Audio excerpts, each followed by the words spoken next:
So tonight, as Don had said, Bert Lau from the Edmonton Guild, formerly the Calgary Guild, and probably another guild or two along the way. No, Calgary and Edmonton.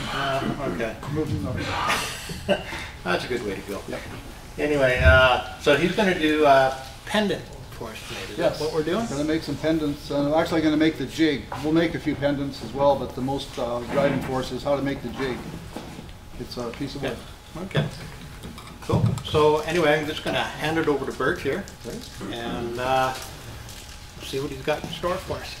For actually, I did this practicing for this demonstration.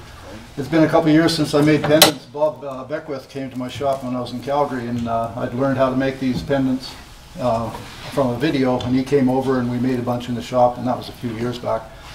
And then I did the same demo in Edmonton last month, or the month before. Yeah. And it was well received. It was a lot of fun. And it's making pendants. So which camera is the easiest for me to hold these in front of? Right. Down here? Can you guys see what's in my hand? Yep. Okay. If you can't, just holler at me, because this is I'm a little bit out of sorts when I can't see the camera or can't see the video where I'm looking at. When I'm setting up at home, I have a monitor that I've tied into the cameras so I can see where I am. You put it right on top of the tailstock, it'll work great. There? Perfect. Okay. So this is jumping ahead a little bit to the pendant. When we get to making the pendants, there's lots of opportunities for design. You're only limited by your imagination. Some of these are like this is an offset hole. There was a 1/4 inch hole in the middle of this one when I started, but with the offset, that center hole goes away. So a lot of the pieces I start with are a piece of wood with a hole in it, some without a hole. So it's small pieces of wood. Here's what happens when you get a little too carried away. Somebody told me I should make another one just like it and put the hole on the opposite side, and they call it earrings. Yeah. Right? So anything's possible. So how many people here have ever made pendants? Do you use a jig? No, I just use two-sided tape stuck on a hub that's curved. I made it like one. Yeah. So that. Two-sided tape. Yep. Go pick them up across the shop. But I want to like that. Yeah. Well, that's right. There's a lot of those kind of jigs out there that, and two-sided tape works good because it's inexpensive. You use a glue block. Hot glue works, but then you got to get the glue off. What I'm going to show you tonight is a jig. Here's one I made today practicing. But basically, it's a jig. It's just two pieces of wood. I hold it together with elastic bands. Right? So that's the piece we're going to make today. Then when you turn the pendant size, it just fits inside of here. And when you squeeze this in a chuck, this is tied into the chuck nice and tight. You can come in on the side and cut a hole in it or cut some arcs. There's a few little idiosyncrasies that if you don't have it sized right and this happens to turn when the lathe's turning, I call that a design opportunity. That's what happened here. And when I seen it, I thought, hey, that's neat. I'm going to try to do it on purpose. I've never ever done it on purpose. I always do it by accident. Okay. And when it slips in the chuck, you can get things like this happen, where you're cutting here, and then all of a sudden you're on a different center, so it cuts in different places. So it can surprise you. The only critical thing with this chuck is the size of the disc and the size of your wooden chuck. And you have control of that. If you want to make big pendants, you make a bigger hole. If you want to make smaller pendants, you make a smaller hole. They just have to fit. And as you can see, I make lots of these, so for various different sizes. And when I was making them, this one's got oops written on it. I think you can see that. I'll pass that one around too. You'll probably figure out what I did wrong there. So it doesn't take a lot to do it, but what else here? I guess I'll just jump right into. You start with a block of wood. The critical thing for the block of wood is size it for the jaws that you're going to use. I use number 3 jaws on a stronghold. So the block of wood for the chuck only has to be big enough to fit in the jaws. I try to have the jaws close to a perfect circle, so for me it's about 94 millimeters on the outside. And that's as big a piece of wood that you need for the chuck. The width of the chuck is 6 millimeters in from one side. We'll put a V groove. That's where the chuck will actually grab it.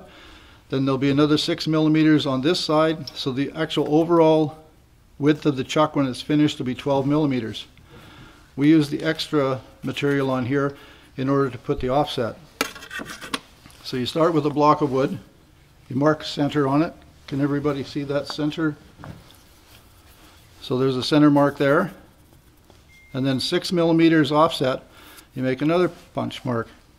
And that's where the offset for the pendant holder is going to be. So without further ado, I believe, I usually start on center. I'll make it round. Let's see, can you see the chuck? Yes. Okay, so what I'll normally do, this is the side that's going to have the offset tenon on. So I normally would take a measurement here so I can get a rough idea where 6 millimeters is, and just put a mark, and 12 millimeters. So that's basically going to be the overall width of the chuck. And I'll turn it around. I'm not the best wood turner in the world, so bear with me if I get a few catches.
Basically, I made that roughly 94 millimeters in diameter, and I'm just going to get a quick idea about where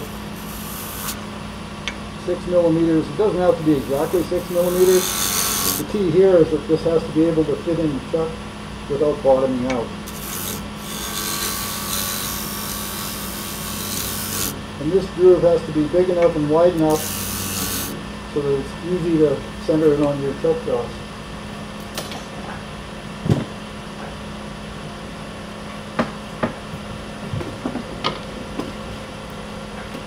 Now on either side of that line, I need to put in some grooves to hold the elastic bands.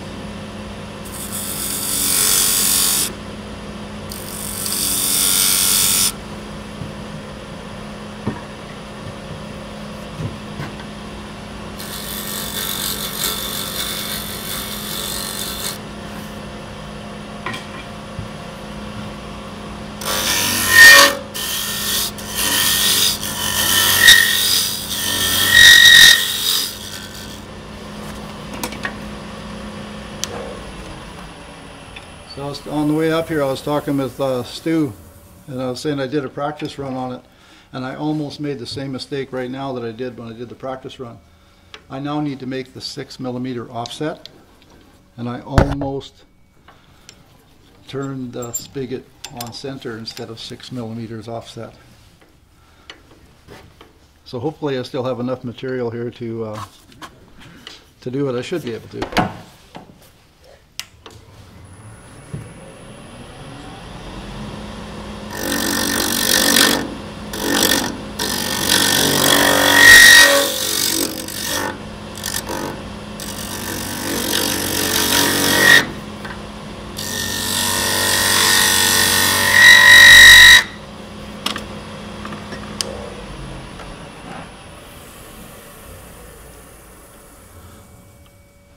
I'll have to revise my notes to say put the tenon on first offset. Do you just have that jammed against the chuck? Yes, I'm just using a live center, and the piece of wood is just jammed friction fit against the chuck. Okay.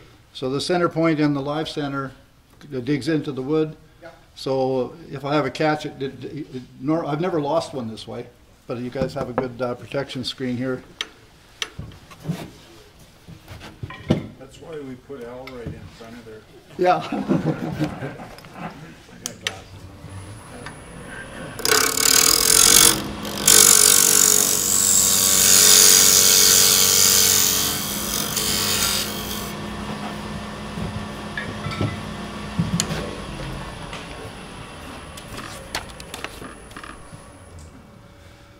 So I've got the grooves for the O-ring, for the elastic bands. I've got the groove for the chuck to sit in, and I've cut a 6 millimeter tenon off on the side. And I did it to myself again. So what we'll do now is we'll mount the chuck, mount the wooden chuck into the stronghold on this offset tenon.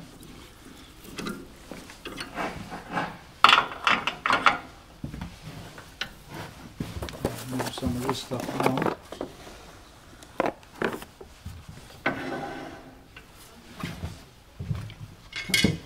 So what I like to have here is, because these, I turn these pendants I aim for 50 millimeters. So I need to get a 50 millimeter hole in it on the offset. I don't know if you can see that. So we'll get a rough figuring on, these dividers are set about 51 millimeters. Does everybody use dividers for finding a center or centering a hole on the piece of wood? Where you take the dividers and you put it against the spinning wood, but you only touch the left hand side, and then as the mark shows up, when it lines up with the divider on the right hand side, then the hole is perfectly centered. Way more fun when you touch the other side. Yes, it can be. Yes, it can be. I'll turn some light on here. Well, you might be able to see that or not. Does that help? Can you see any better with the light on? It was fine before. Okay. It may help me when I start hollowing it.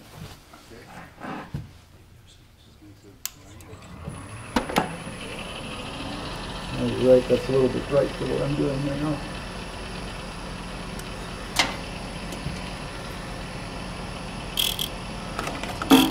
So I'll do this purposely out of line. That's a real small hole, so I just keep walking out slowly. It almost lines up. And that was 51 millimeters. So the hole that I want is, I want it to be 50 millimeters, so I'll stay inside that groove.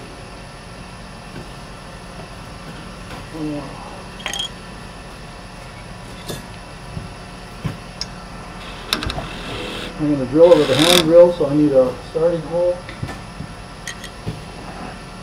I'm going to speed down a little bit.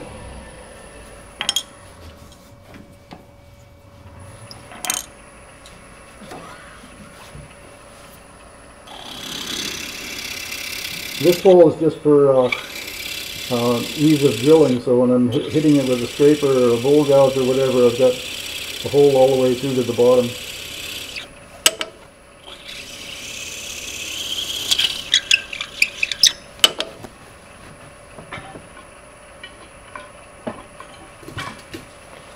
Two ways to do it. You could use a scraper or you can use a bowl gouge.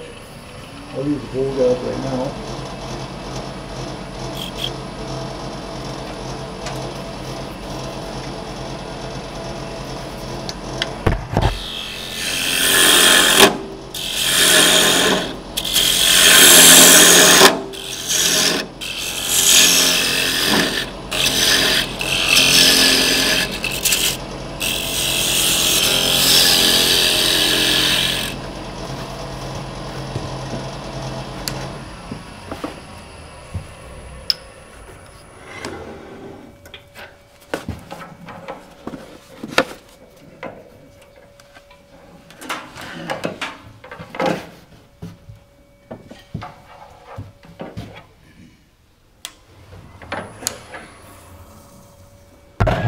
I use a box scraper to finish it out. The critical thing here is don't go too far. If you hear steel on steel, I made a mistake. Sorry?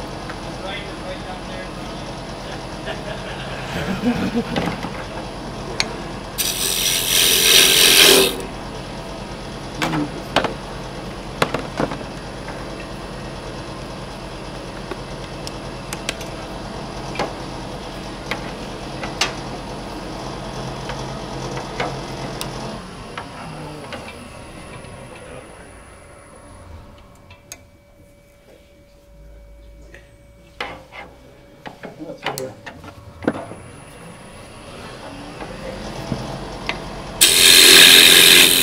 Can you guys see in the end grain here?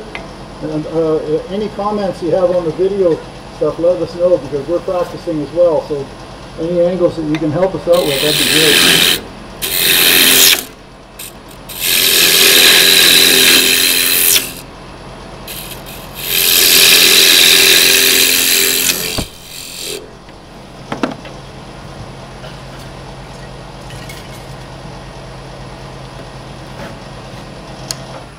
So I think I've got that pretty much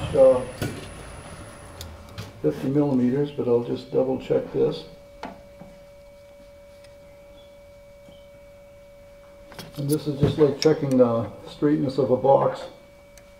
I want it 50 millimeters all the way through, and I got to go a little bit more.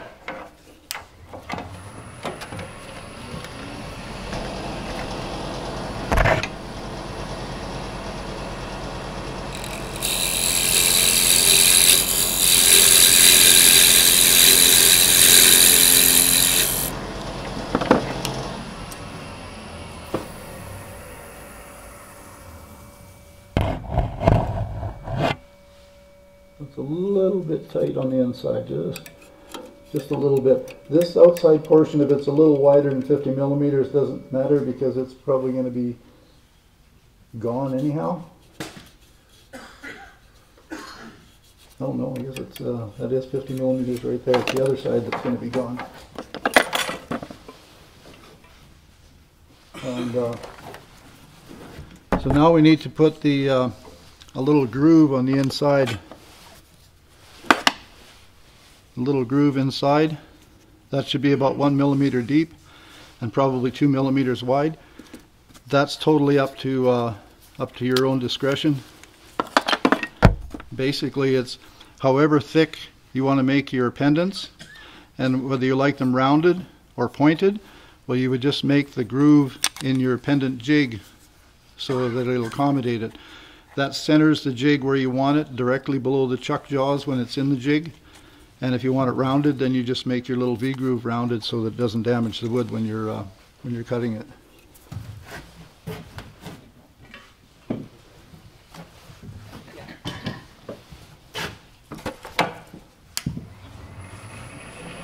And again, I'd like to be about 6 millimeters in, so it's roughly there. And that's just so that the 6 millimeter groove in here is in line with the 6 millimeter groove that we put in the top.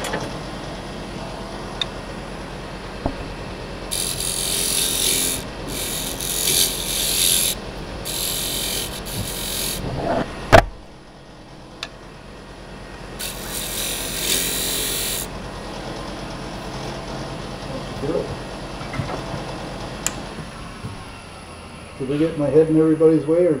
No. Okay, that's good. Keep trying. I'll try again. Yeah, I can always try harder. Okay, so that's got that portion of the jig. Oh, I still got to put some burn marks on there.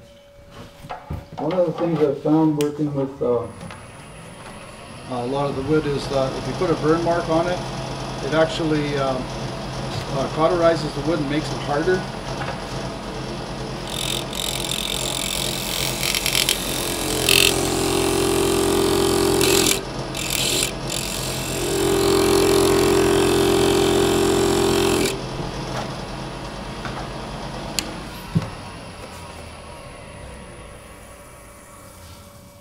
Plus, when it's burnt, it makes it easier to see when you're putting it on the chuck jaws. Obviously, I'm on the offset. I should have burnt it before I switched to the offset mounting, but that's fine. It'll still work.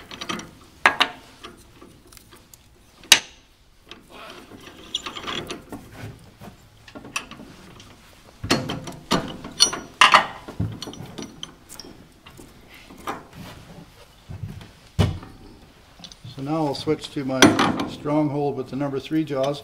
I also have a talon that I use number 3 jaws on, so I can make smaller pendants. It's just kind of nice to be able to have the option. Now the moment of truth is put this groove in here, and you should be able to grab it with the chuck, and if it's the right size, should be able to spin it in the groove. And I've got a little bit wide, but that's fine. It's a little bit wider than a perfect circle, but for this chuck it'll be just fine. And I'll take this offset piece off, and then when you flip it around to cut the other side of your pendant, you'll put it in this way.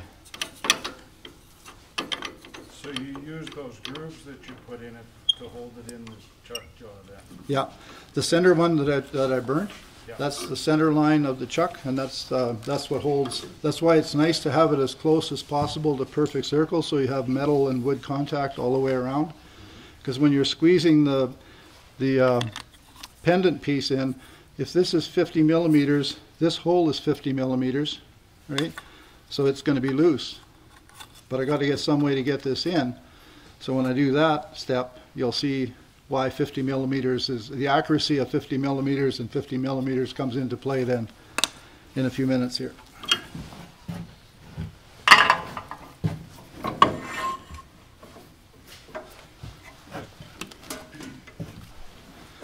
So basically all I'm going to do now is just waste away this wood.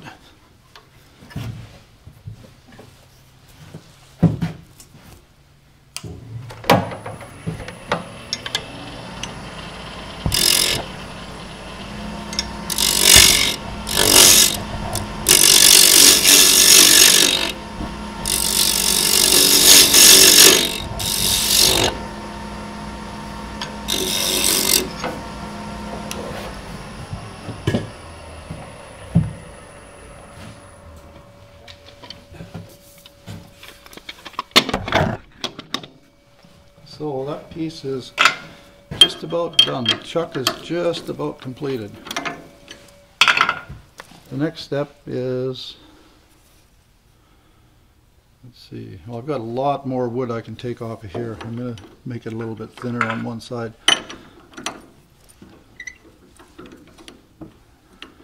If I take it off now, it's easier than, it'll have to come off anyhow, but I'm going to take off about 1/8 of an inch off of here where it's easy.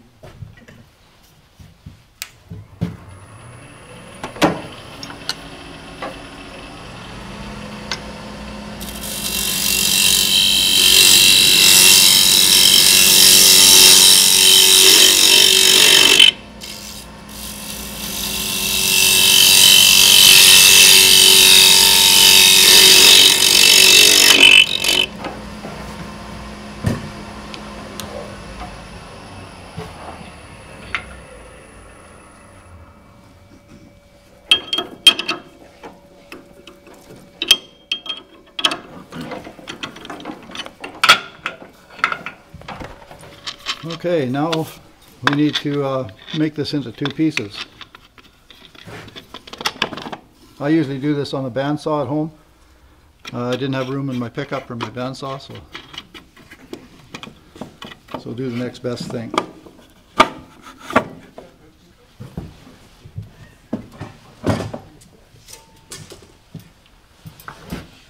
Oh, I was going to say what I normally do too is I use one of these to get a line across center, but I think I can just eyeball it.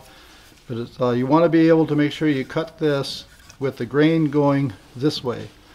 If you cut these and put the circle in where the grain is going this way, chances are the jig will break the first time you use it, because cross grain is not very strong, but long grain is fairly robust.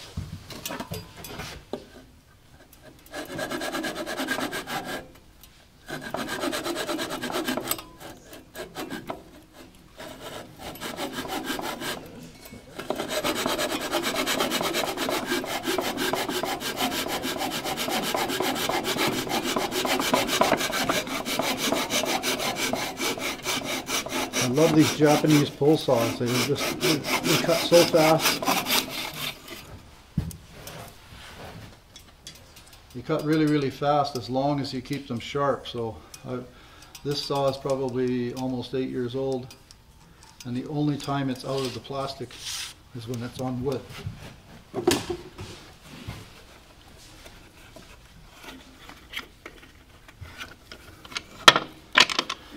So now we can see why we needed 50 millimeter hole, and then a groove inside about 1 millimeter deep. Now when we've got the saw kerf on there, chances are that hole is pretty close to 50 millimeters. Maybe not quite. This one might be a little bigger than 50 millimeters. But what I'll do now is I'll put some elastic bands on here, and then I'll measure the hole, and then I will make my pendants to fit this jig. So the pendants will be size on size or 1/2 millimeter bigger than what this hole is with the little groove. That way when I put these two together, there should be an air gap, a 32nd of an inch air gap when it's holding a pendant, and then you know that you have really good wood to wood contact.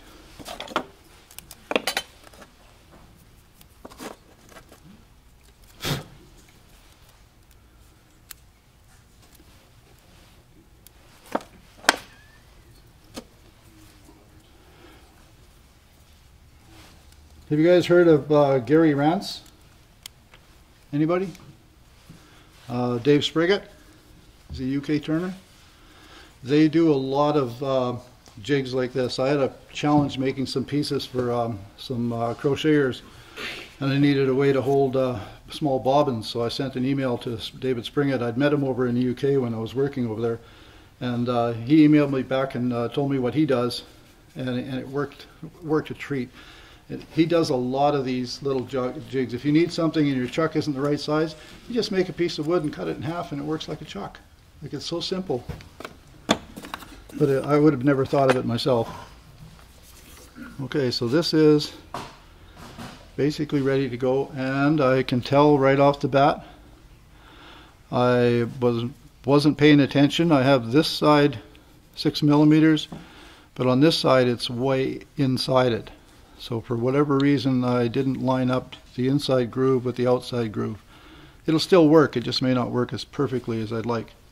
And I'll have to take more material off the chuck in order to get to the pendant. But basically the chuck is done. So what we do now is we move on to making pendants. How are we doing for time? Time? How much time have we got? Another 25 minutes? Oh, great. That's super. Thank you. I lose all track of time, so I don't know whether I'm having to speed up or slow down. Or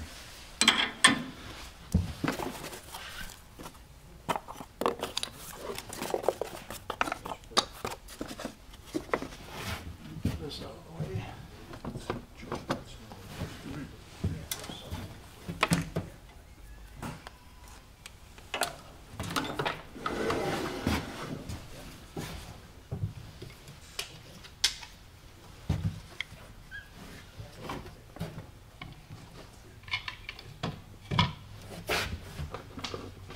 I put a magnet on my pencil, so I always leave it on the lathe, and then I went and put my pencil somewhere else.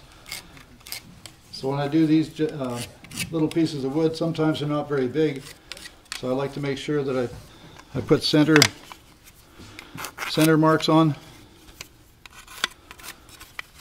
just so I don't waste any. Sometimes I'm using a piece of cocobolo or African blackwood or ebony, and it'll be just big enough. I don't want to waste any, so I always try and find center. So these pieces of wood, I'm not even sure what this is. So we're not worth anything? Well, this is an exotic wood, but I don't know what it is. I just can't remember what it was.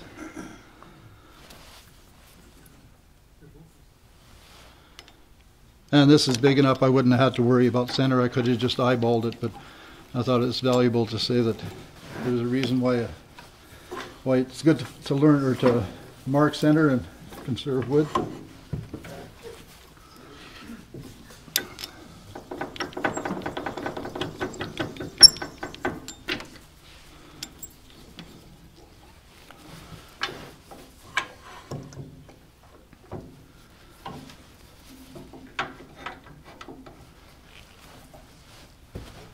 Okay, so this is the one that we want to make sure we sneak up on. And this is the chuck we just made, so this is the chuck we want to fit it to. So I'll get a rough measurement on here.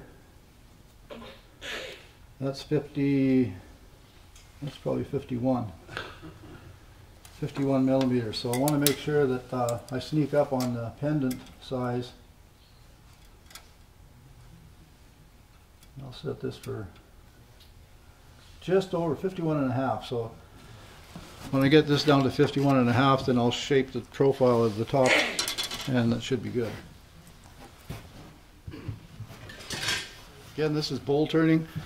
A lot of times I'll use a spindle gouge on it, but it is cross. This particular one's cross grain. You can make these out of end grain as well. If it's a good dense wood, it works good.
I've seen a chunk of wood fly off there. I don't know if I lost a piece of it or not.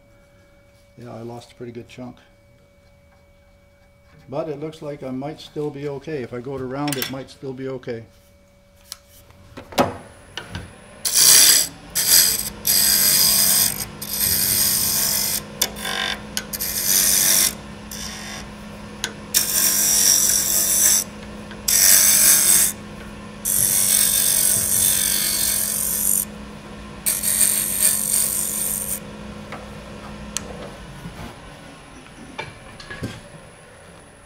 So at this point I would sand it and finish it. I'd probably even take it and put friction polish or whatever finish I want to put on it. I would probably put it on at this point. And now is the true test. Well, that's a little bit too small, right? So this little pendant is going to go into my box of pendants, and I'll make another jig for it. Or if I have another jig here that's a little smaller, that won't fit in that one either. Put a piece of tape around it? You notice that's what I did on the one I handed around? And that's exactly right. That's what you can do. This one here looks like it fits in this chuck, and it grabs it. So this little pendant, even though it didn't fit in this one, I have another chuck that I made earlier, and it's just slightly smaller, and so it looks like it's going to grab it. So I'll just use this one instead.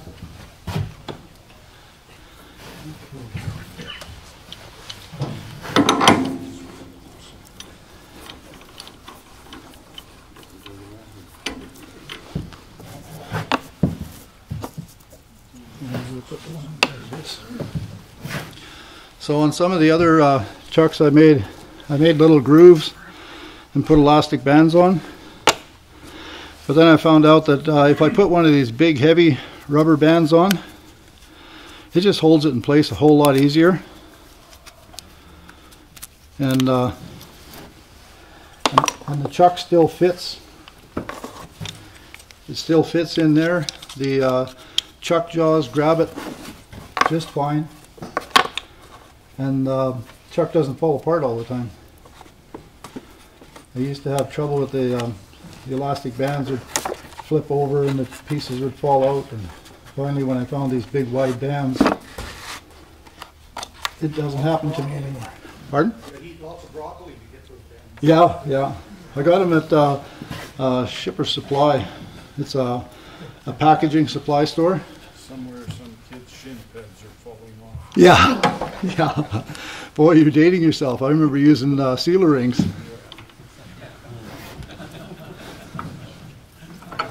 That was back in the day when they charged us $4 to wear a helmet, and if you didn't pay $4, you didn't play hockey. I played hockey for 4 years before I had to buy a helmet.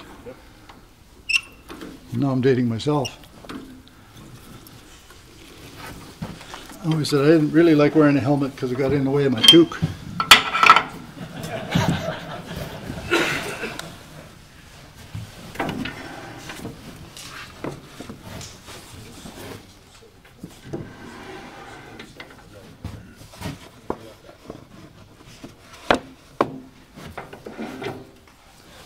Okay, I guess I should have put the pendant in the chuck before I put it in on the lathe.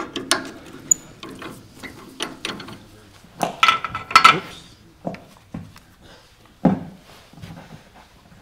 Sorry about that. Is that still working? Okay.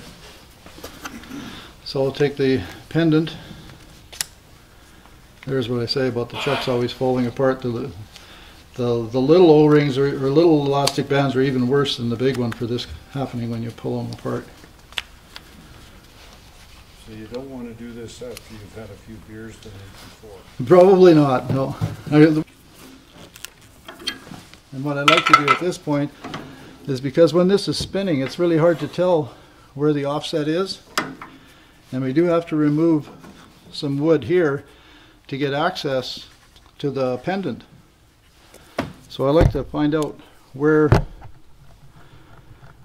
the, I don't want to take any material off of this side. I want to be able to just come in, and I have to remove material on this side. But I don't want to take any off of here, or I'll have a really, really thin pendant like that one that I went around where I'd actually cut through the end of the pendant. So I like to put a mark on here, so now when it's spinning I can see where I'm at. I'm just going to make sure this is squared up.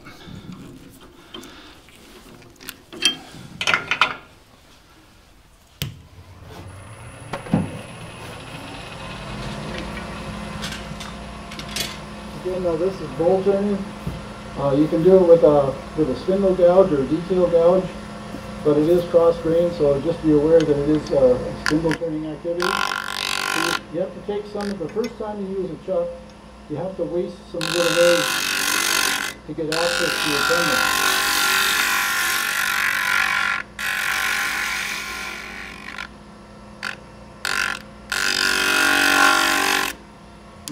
Always a good idea to take a look and see where you're at when you're making a new one, because you spend enough time and effort making it, you don't want to have to make it more than once.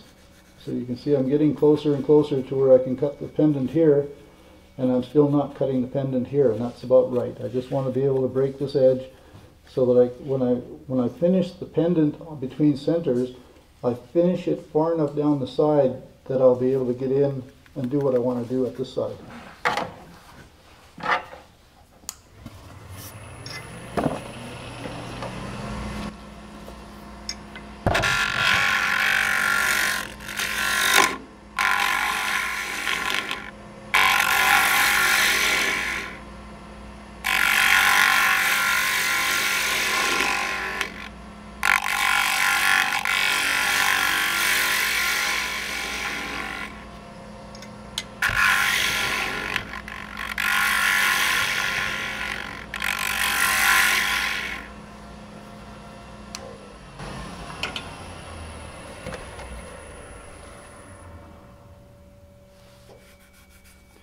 So you can see I've got a really, really thin edge here.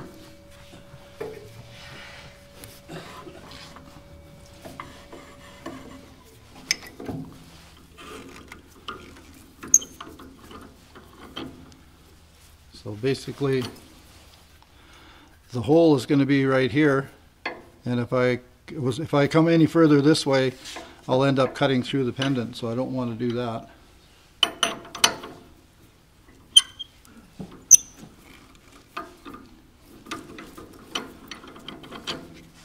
Come in from the other side now.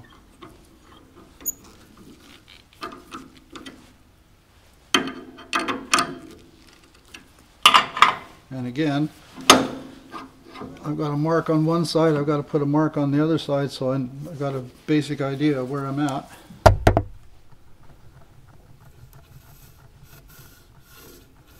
So I definitely want to stay on the inside of that dark mark, so I don't take too much off my pendant.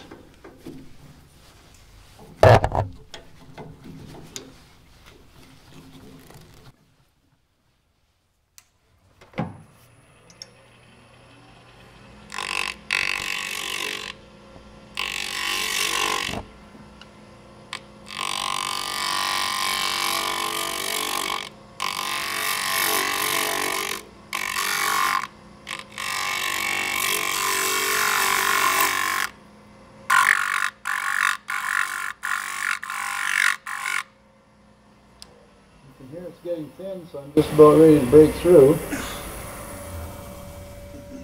Just want to take a look and see where I'm at.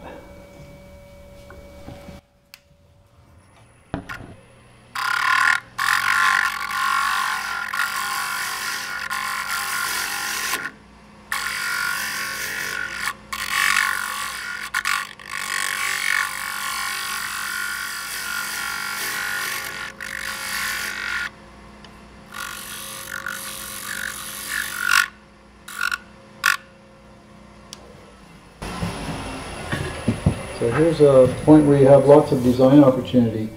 On one side I'll leave this little raised portion.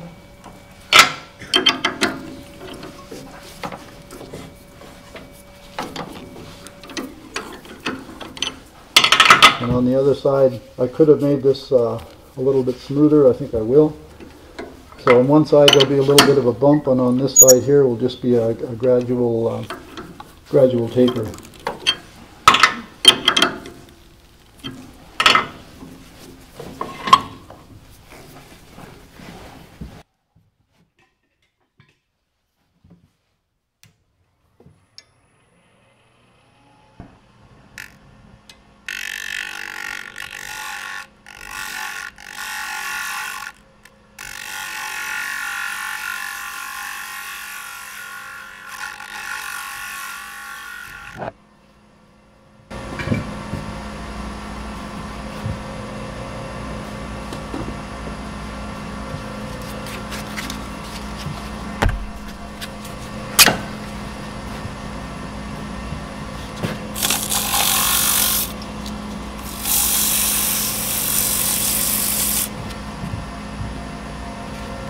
I'm always a little bit paranoid when I'm putting my hands in close to a chuck, especially something with a hole in it. So I got a little foam plastic brush, and then I can hold this in there, and if it hits it, it doesn't hurt anything. It doesn't hurt my fingers, and it's cheap.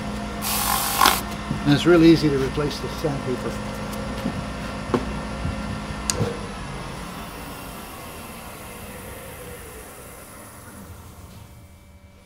Okay, so that doesn't look too bad from my point of view. But again, you can have your own artistic license on making a pendant. You can shape it. You can put little designs by purposely slipping it like this. And now the hole is on a different center. So by slipping it in the jig, now you have a different center. That's going to make definitely going to make a different hole, like this piece here. That's what I did when I was trying this. So I did make one pendant where I made a series of these cuts, and I just turned it about 120 degrees and then just made a series of cuts, and it was kind of staggered around the outside edge, and it kind of looked kind of cute. But it's totally up to your own imagination. So this isn't sanded, but that's how it looks. And the beauty of it is once you make one of these, you can make as many pendants as you want, because the tricky part is getting the pendant size to fit the hole. And then the first time you cut the jig, you have to cut away some of the waste wood and get this tapered down so you can access your pendant. And I won't tell you how many of these I built before I learned that the hard way. But it's only wood, it grows on trees, so it's easy enough to get. Bert, Hey. if you were at home to make that jig a bit smaller, would you just sand it and put it on a sandpaper or something? To make the jig smaller? Yeah, the original one you made today. Oh, this one. Yeah. I could. You could take this on a sander and flatten it off. You could, absolutely, you could do that. Wouldn't have made it too much off center, or? I've done that on some, where and sometimes I just squeezed it and ran it through the bandsaw again. So I got a thin kerf on a bandsaw, and it was still a little bit loose, so I just ran it through the bandsaw again. But you're absolutely right. You could sand it off on a belt sander or something and just take a little bit, and that's probably a good idea because you're dealing with a millimeter or half a millimeter is all you really need. But I make quite a few of these now, so whenever I make up a batch of these, I'll make a batch and I'll have my gauge set, and I might make 10 of them at whatever size, and I don't care what size they are because I make them, and then when I make the jig, I make the jig to fit the pendant, and then it's good to go. Ended up with a whole bunch of these, and then the elastics would break, and then I wouldn't know which one fit where. Oh. Yeah. One other thing that's interesting note, when I first started, this is one that I use as a prop, so it shows that I've got the burn mark for catching in the chuck here. It's got the offset tenon, but when you're drilling the hole and you're grabbing this on a chuck, there's not very much room between the end of this piece of wood and the chuck jaws. So I came up with something like this. And what I do on my on the smaller jaws, I put this in, and then I put this chuck on. So this is basically loose in the chuck underneath where it's jammed in the chuck. And then if I get carried away with my hollowing tool or my drill, I'm bumping into this, not my chuck. And I can't tell you how many times I've had to bump into this. So tonight I didn't use it because it was a little bit too big for the chuck I was doing. And I didn't hit my chuck, but I was paying attention. Sometimes when I'm doing this, I don't pay as much attention when there's nobody looking. Any questions? Any other questions? Plywood you're using, or Pardon? what kind of wood are you using for your chucks?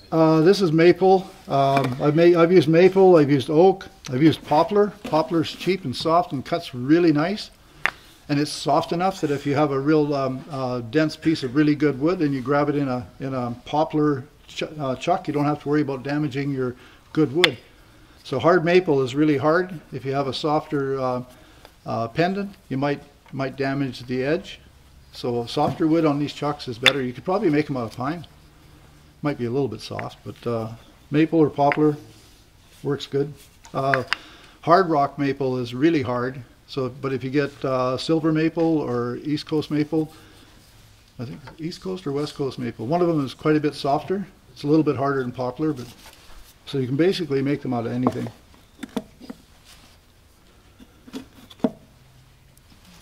Any other questions? How thick are the pendants? Pardon? How thick are the pendants? The pendants? Well, I start with whatever I have scraps left over, and then I turn them down to whatever thickness I want between centers. And I don't worry about the center portion of the pendant when I'm turning it between centers. I only turn it down. I turn it down to the thickness I want here, because I'm going to remove this center portion when it's in the chuck anyhow, or I'll put some marks on it. But it can be as thick as you want. The only critical thing is that when you shape this edge that's going to fit inside the chuck, that's the only critical part there, that you need to have that little bit fit in the chuck. So you could have a fairly large pendant, a fairly wide one here, and taper it down. So you could make them round. You could put holes in them, offset holes, or you don't have to put a hole in it at all. It's just make a pendant, just a round on both sides. But what I liked about the one I sent around is on one side it has a profile bump on it, and the other side is like just a bowl profile, smooth profile. So people have told me they like to see something different on either side. I made a batch of player pieces for a backgammon game, and so they're a little bit smaller than this, or I think they're 1 inch in diameter. And the specifics they said is that both sides can't be the same. So that's when I started, whenever I make something like this, I never make both sides the same, because it's almost impossible for me to make two of anything. I can do one of anything, but when I try to make two the same, so and it's small pieces of wood, so, and you can make them out of any kind of wood. I've tried all kinds of wood. Some of them went in the fire pit because they just were bad wood. Birch that's spalted looks beautiful. It's absolutely crappy because it falls apart. It's too soft. If you treat it with epoxy, then it might not be bad, or soak it in CA and then turn it. It might not be too bad. Looks beautiful, but it falls apart. When it's this thin, it's pretty soft. I really like the idea of turning the grooves on the outside and then burning it so you can. Yeah. Because I've watched your on YouTube. Yeah. You'll take stuff out of the chuck and put it back in. Yes. When I do that, it's never quite the same. And that's why I started doing that. And I think Raffin was the one that told me that when I was did a workshop with Richard Raffin one time, and we were making some stuff, and he was always saying, when you put it back in the chuck, people will tell you to mark the jaws and whatever, and that's a good idea, put number 1 and mark it. So, but he says, better yet, if you know you're going to be just grabbing it on the edge, he's a fan of dovetail jaws. He says, do a dovetail and burn it, because it hardens the wood. If you don't harden the wood, then it'll make little indentations, and every time you put it on, it'll be a little bit different. But if you burn it, you're actually hardening the wood, and then it's real easy to seat, because then you can feel it. Like you can turn it when it's on the burn mark, and then when you crank it down, it's a perfect circle too. If you're as close as you can to a perfect circle, less damage to the wood. And then if you've hardened the wood, then it's even better. But yeah, I take stuff on and off the chucks now all the time with this, and I've had very little run out. I mean, you still have some, because some wood moves, but way better than what it used to be. Little tricks make life a whole lot easier. Any other question? Any last question for Bert? So Bert, sometimes what I use little pieces of arborite for making my marks. Yep, absolutely. Yep. I use that on face grain because when I'm going on the face, it's hard to get the wire to go stiff enough. So I use arborite going if I'm going to do it on the face. If I had to put a burn mark this way, then I would definitely use it. But arborite works this way as well. I just got used to using wire on the outside. Thank you very much, Bert. Okay.